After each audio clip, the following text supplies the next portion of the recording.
Hi friends, welcome to study time with Balu. So ఈరోజు day 3 class. Already two classes అయిపోయాయి. బాలకాండ, అయోధ్యకాండ అయిపోయింది. ఈరోజు రామాయణంలో third topic Aranyakanda. So Aranyakanda ఎక్కడ ఉంటుంటుంది? గోదావరి నది దగ్గర ఉంటుంది. సో దీన్ని దండకారణ్యం అంటారు.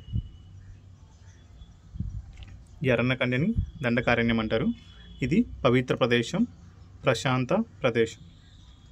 సో దండకారంలో రాముడు, లక్ష్మణుడు, సీత ప్రవేశిస్తారు. అక్కడ మునులు ఏంటంటే వాళ్ళు వస్తున్నారని చాలా హ్యాపీ ఫీల్ అవుతారు. ఎందుకంటే సాక్షాత్తు శ్రీ విష్ణు వాళ్ళతో ఉన్నాడంటే అందరూ హ్యాపీగా ఫీల్ అవుతారు కదా. సో అలాగే ఋషులు కూడా హ్యాపీ ఫీల్ అయ్యారు. సో తర్వాత ఇక్కడ మొదట విరాధుడు. సో ఫస్ట్ దండకారణ్యంలో వాళ్ళకి ఎదురైన రాక్షసుడు విరాధుడు. అతడు సీతను అపహరించడానికి వెళ్తే రామలక్ష్మణులు వారితో యుద్ధం చేస్తారు. సో ఎన్ని బాణాలు వేసినా అతనికి ఏం కాదు, జస్ట్ గాయపడతాడు కానీ చనిపోడు. అప్పుడు చెప్తాడు అతనికి ఒక వరం ఉంటుంది. ఏంటంటే ఒక వరం, ఒక శాపం. వరం ఏంటంటే ఎన్ని బాణాలు వేసినా చంపలేరు. కానీ శాపం ఏంటంటే ఒకరోజు కుబేరుడు సభ చేస్తుంటాడు. ఆ సభకు అందరూ వెళ్తారు, కానీ ఇతను మాత్రం వెళ్ళాడు. ఇతను గంధర్వుడు. సో ఇతని పేరు తురుంబుడు. సో తురుంబుడు అనే గంధర్వుడు కుబేరుడు సభ చేస్తే వెళ్ళడు. దానికోసమని కుబేరుడు ఒక శాపం ఇస్తాడు. నువ్వు రాక్షసిగా మారి భూమిపైన ఉండాలని. తర్వాత తను కూడా మళ్ళీ ఎలా విముక్త అవ్వాలని కూడా చెప్తాడు కుబేరుడే. దశరథుని కుమారుడు శ్రీరాముడు నిన్ను భూమిలో పాతి పెడతాడు. అప్పుడు నువ్వు ఈ శాపం నుంచి విముక్తి అయ్యి మళ్ళీ స్వర్గానికి వస్తావని అది చెప్పడం వల్ల సో రామలక్ష్మణులు అతన్ని భూమిలో పాతి పెడతారు. సో దాని నుంచి శాప విముక్తి అవుతుంది. అక్కడ నుంచి ఆ గంధర్వుడు స్వర్గానికి వెళ్ళిపోతాడు. సో తర్వాత ఏంటంటే అతను చెప్తాడు, మీరు వెళ్ళి దగ్గరలో ఉన్న శరభంగుడు సో ఓకే అతన్ని కలవండి, ఆ మహర్షి మీకోసం వెయిట్ చేస్తున్నాడని చెప్తాడు. రామలక్ష్మణులు అక్కడికి వెళ్తారు. అక్కడికి వెళ్ళిన తర్వాత శరభంగుడు సో ఇక్కడ ఇంద్రుడు ఉంటాడు కదా, ఇంద్రునితో మాట్లాడుతూ ఉంటారు. అతనితో మాట్లాడడం చూసి ఆశ్చర్యపోతారు వాళ్ళు. అంటే ఇంద్రుడు దేవుడు మనుషులతో మాట్లాడుతున్నాడు కదా. ఇక్కడ ఏంటంటే దేవతలందరూ 25 years ఉన్న వాళ్ళలా కనిపిస్తారు. ఎందుకంటే వాళ్ళంతా ఎంత ఏజ్ ఉన్నా కానీ 25 years ఉన్న వాళ్ళలా కనిపిస్తుంటారు. ఇలా ఇంద్రుడితో మాట్లాడుతున్నప్పుడు చూసి తర్వాత ఇంద్రుడు వెళ్ళిపోయిన తర్వాత వెళ్తారు. శరభంగుడు కలిసి అక్కడ మాట్లాడి అక్కడ చెప్తాడు. అతను ఏం చెప్తాడంటే, నేను మీ రాక కోసం వెయిట్ చేస్తున్నాను. మీరు వస్తే నా తపం అంటే నేను ఫస్ట్ నుంచి చేసిన తపస్సు, ఆ తపస్సు చేసినంత ఫలితం అంతా మీకు ఇస్తాను. ఎందుకు అంటే ఇది భవిష్యత్తులో మీకు యూజ్ అవుతుంది. ఎక్కడ యూజ్ అవుతుందంటే రావణ సంహారం. అక్కడ రావణుని చంపడానికి ఇది మీకు యూజ్ అవుతుందని ముందే చెప్తారు. సో చెప్పిన మహర్షి ఎవరు అంటే శరభంగుడు. రాముణ్ణి ముందే చంపుతానని చెప్పింది శరభంగుడు. తర్వాత తన తపోబలం అంతా అతనికి ఇచ్చేసి, అంటే రామునికి ఇచ్చేసి తను స్వర్గానికి వెళ్ళిపోతాడు. వెళ్తూ వెళ్తూ చెప్తాడు, సో దగ్గరలో సుతీక్ష మహర్షి ఉంటారు, అతన్ని కలవమని. సో నెక్స్ట్ వాళ్ళు సుతీక్ష మహర్షి దగ్గరికి వెళ్తారు. సేమ్ ఇక్కడ కూడా అంతే.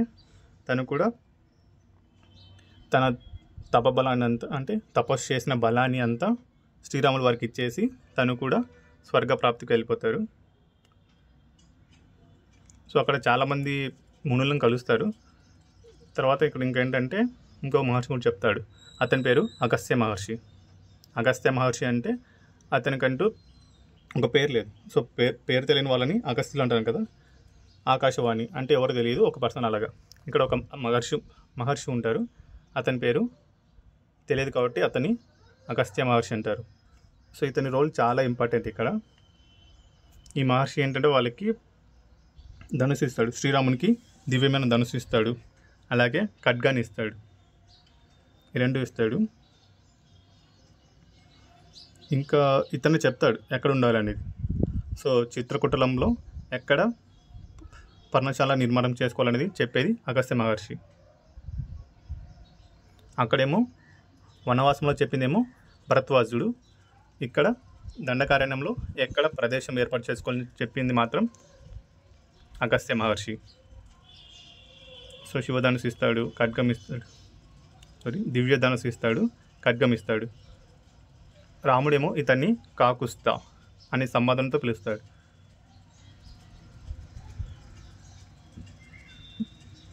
ఇంకా వెళ్ళే దారిలో జటాయు కనిపిస్తాడు. సో జటాయు అంటే వాళ్ళ తండ్రి వాళ్ళ మిత్రుడు. సో పక్షి. జటాయుకి అన్న ఉంటారు, అతని పేరు సంపతి, రాముని సహాయకుడు. సో ప్రీవియస్గా డిస్కస్ చేసినట్టు అరణ్యంలో ఫస్ట్ రాముడు సీతకి రక్షణగా ఉంటాడు. ఒకవేళ రాముడు ఎక్కడికైనా వెళ్తే లక్ష్మణుడు, ఒకవేళ రాముడు లక్ష్మణుడు లేకపోతే నెక్స్ట్ సీత రక్షణ బాధ్యత జటాయుది. అగస్త్య ఆజ్ఞ మేరకు పంచవటిలో ఆశ్రమ నిర్మాణం చేసుకుంటారు. అక్కడే ఇంకా కాలం గడుపుతూ ఉంటారు. ఒకరోజు శూర్పణఖ రామునిపై రాముని చూసి రామునిపై ఆసక్తి కలుగుతుంది. వెళ్ళి అడుగుతుంది రాముడిని. అప్పుడు రాముడు చెప్తాడు, నాకు ఆల్రెడీ వివాహం అయింది, సీత నా భార్య అంటాడు. సో అది తెలుసుకుని శూర్పణఖ సీతపై దాడికి ట్రై చేస్తుంది.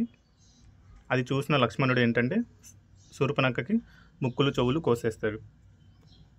తర్వాత ఇంకెళ్ళి శూర్పణఖకి బ్రదర్స్ ఏంటంటే రావణుడు, కుంభకర్ణుడు, విభీషణుడు, కరుడు, దూషణ, వీళ్ళంతా సోదర్స్. శూర్పణఖకి ఫస్ట్ వెళ్ళి చెప్తుంది కర అండ్ దూషణలకు చెప్తుంది, ఇలాగా లక్ష్మణుడు ఇలా కోసాడు, నా ముక్కు చెవులు కోసాడని చెప్తే వాళ్ళు వెళ్ళి సో వాళ్ళతో పాటు వాళ్ళ సైన్యం 14,000 రాక్షసుల సైన్యం, 12 సేనాపతులు, కరుడికి దూషణకి 4 సేనాపతులు. సో వీళ్ళంతా వెళ్ళి మొత్తం రాముడు లక్ష్మణుడి మీద యుద్ధం చేయడానికి వెళ్తారు. సో రామలక్ష్మణుడు వీళ్ళందరినీ చంపేస్తాడు. తర్వాత మళ్ళీ శూర్పణఖ వెళ్ళి రావణాసుడి దగ్గరికి వెళ్తుంది. సో రావణాసుడిని వీళ్ళ వంశం ఏంటంటే పౌలస్య వంశం, అందుకని రామాయణానికి ఇంకొక పేరు పౌలస్య వధ. సో శూర్పణఖ ఫస్ట్ వెళ్ళి చెప్తుంది, ఇలాగా అంటే ఇంకా ఇలా చేశారు కదా, అవమానించారు కదా, లేనిపోనివని చెప్తుంది రావణాసునికి. సో సీత చాలా అందంగా ఉంటుంది, అలాంటి అందమైన వాళ్ళు నీ దగ్గర ఉండాలి అని ఇలా లేనిపోని మాటలు చెప్పడం. అలాగే అంపకనుడు అంటే అక్కడ రాయబారి, ఆ రాయబారి కూడా ఇద్దరికి వెళ్ళి చెప్పేస్తారు అక్కడ రావణాసునికి ఉన్నది లేని చెప్పేసి. అప్పుడు రావణాసుడు ఏంటంటే మారీచుడు సాయం తీసుకొని సీతను అపహరించడానికి బంగారు జింక రూపంలో పంపిస్తాడు మారీచుని పంపించి అప్పుడు సీత చూస్తుంది, ఆ బంగారు జింక చాలా బాగుంది, నాకు ఆ జింక కావాలని శ్రీరాముల్ని అడుగుతుంది. సో శ్రీరాములు వెళ్తారు ఆ జింక కోసం, వెళ్తూ ఉంటారు. సో అక్కడ ఏంటంటే అది మంత్రగతి కదా, ఆ జింక అనేది సౌండ్ చేస్తుంది డిఫరెంట్గా, ఏదో ఆపద అంటే రామునికి ఏదో ఆపద వచ్చినట్టు సౌండ్ చేస్తూ ఉంటుంది. అది చూసి సీత అంటే లైక్ ఏదో అవుతుంది రామునికి అనేసి లక్ష్మణుని కూడా వెళ్ళమంటుంది.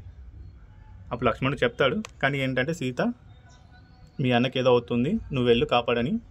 అప్పుడు లక్ష్మణుడు సో రక్షణ రేఖ రాసి వెళ్ళిపోతాడు.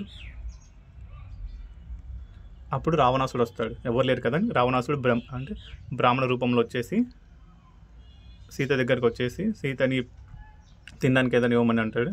సో సీత ఆ గీత లోపల నుంచి చేయడానికి ట్రై చేస్తే నెక్స్ట్ అంటే ఏంటి ఇలా వస్తే ఇలా అవమానిస్తారని చెప్పి అలాగ ఆ గీత దాటలేక చూసి ఆ గీత దాటగానే సీతని సీత ఇంకా తీసుకోవడానికి ట్రై చేస్తాడు. సీత తిరస్కరించి బలవంతంగా అపహరణ చేస్తాడు. తర్వాత ఇంకా వెళ్తున్నప్పుడు జటాయు చూస్తుంది. సో రక్షణ జటాయు కదా, సో జటాయు చూస్తుంది. సో జటాయు ట్రై చేస్తుంది కాపాడడానికి. రావణాసుడు రెక్కలు నరికివేసి జటాయుని చంపేస్తాడు.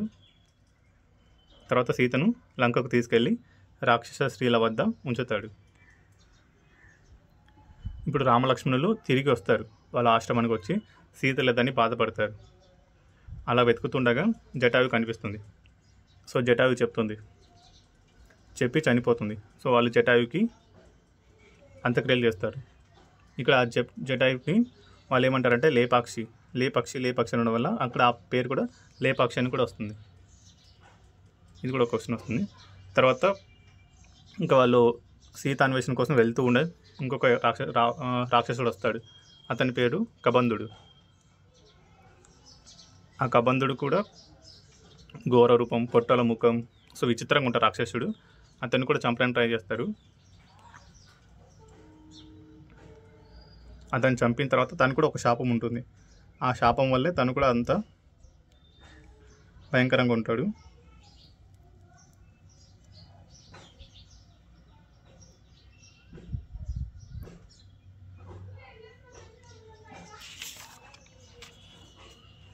ఆ శాపం ఏంటంటే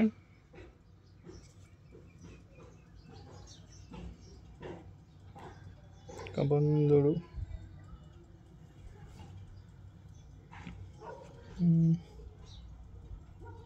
ఇతని రెండు చేతులు నరికేస్తే శాప విమోక్తి అవుతుంది. ఇతను కూడా గంధర్వుడు. సో అతను 2 చేతులు నరికేసి తనకి శాప విమోచన చేస్తాడు. దాని తర్వాత చెప్తాడు, మీరు ఇక్కడ కిష్కింధకాండకి వెళ్ళండి, అక్కడ ఋషభుక పర్వతం దగ్గర సుగ్రీవుడు ఉంటాడు, తను మీకు సహాయం చేస్తాడని. సో ఆ తర్వాత ఇంకా వాళ్ళంతా సుగ్రీవుని దగ్గరికి వెళ్తారు. మధ్యదారిలో శబరి, శ్రీరాముని భక్తురాలు, ఆమెని కలుస్తాడు. తర్వాత ఆమె కూడా శ్రీరాముని కలిసిన తర్వాత తను కూడా చనిపోయి స్వర్గానికి వెళ్ళిపోతుంది. వీళ్ళంతా ఇంకా next Kishkindha Kanda. So next Kishkindha Kanda start అవుతుంది. అంటే ఋషభుక పర్వతం దగ్గర నెక్స్ట్ కథ మొదలవుతుంది.